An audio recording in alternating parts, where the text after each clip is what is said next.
All right. Well, here's a few news articles.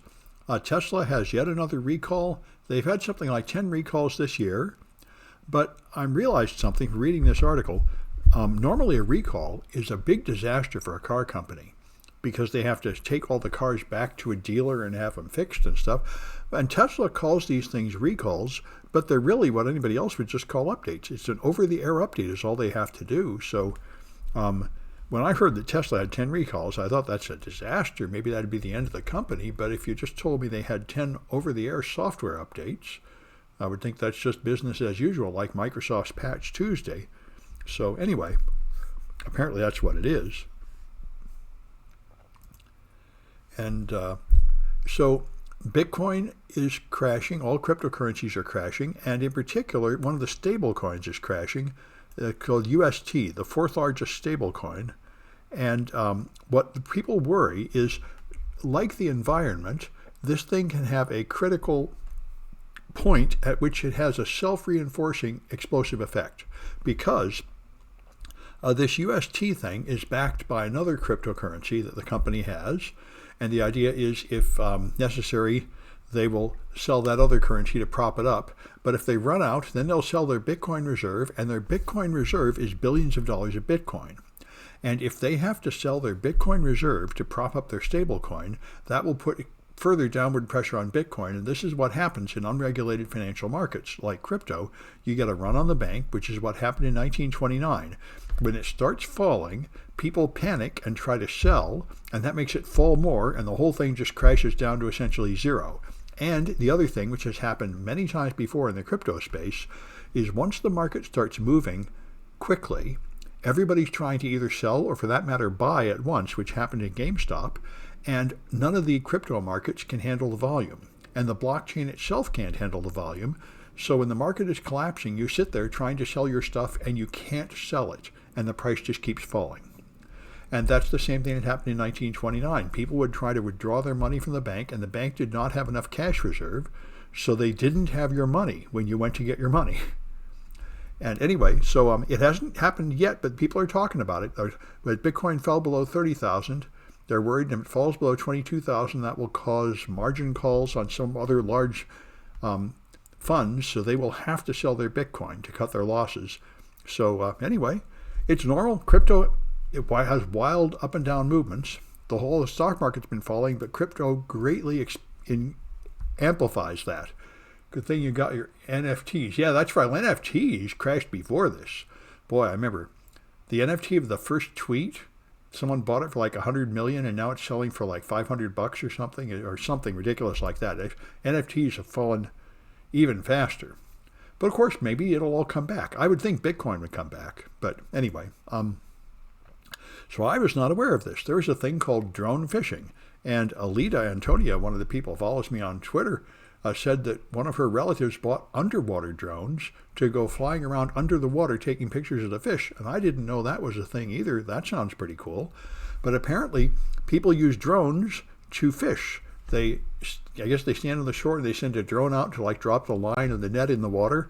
And they're now blocking it in Honolulu. And other people say it's actually better than the other techniques, which I suppose would be using a boat.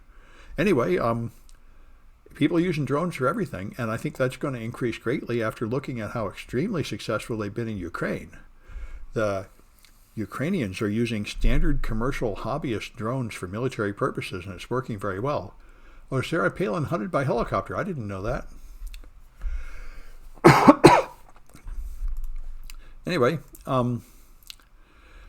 so this is pretty interesting. Louisiana has this extreme abortion ban, which I think has already been copied by one or two other states. And so this one here is kind of incredible. It says that they can disregard any federal court decision which opposes this. And it says any judge who attempts to void any provision will be subject to impeachment or removal. So this is, I think this couldn't possibly hold up in court, claiming that they trump the federal system. It's the opposite. The federal system trumps them, I think. But anyway, a photo op from a helicopter. That's pretty common, where you fly over and just to get pictures of the wildlife and stuff. Yeah. Although in her case, I guess it would be shooting something and getting a photo op of that. That's true. Anyway, so what this is interesting in a political point of view. Here they are talking about the risk of virus leaks at the labs that perform gain-of-function research.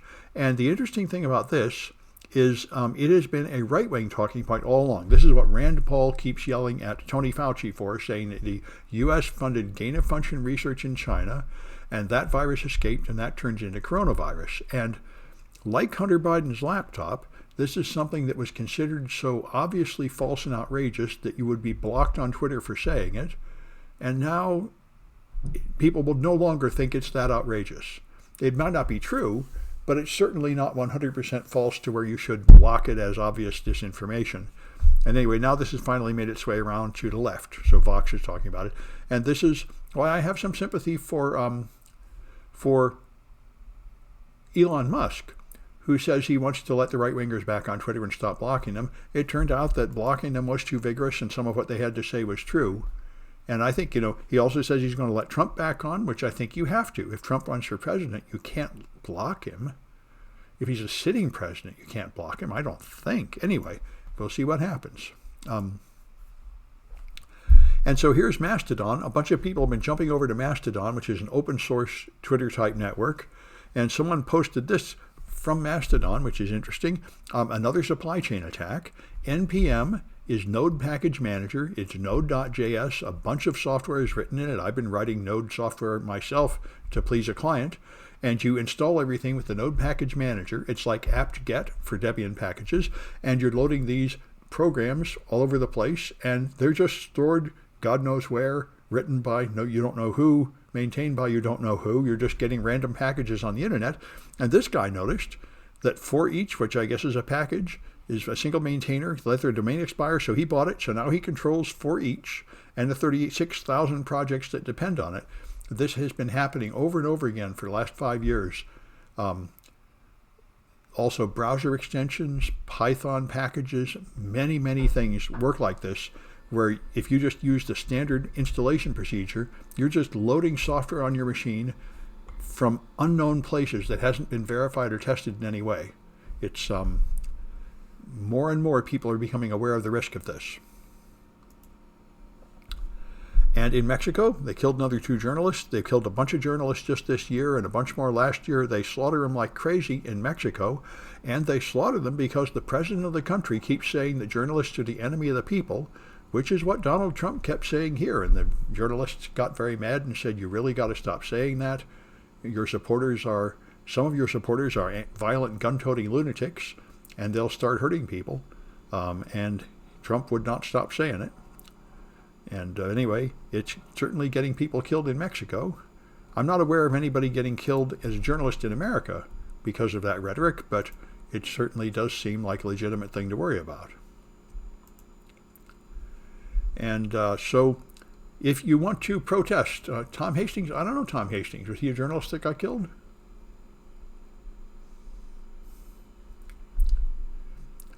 Anyway, these organizers think you can protest Roe versus Wade by buying NFTs.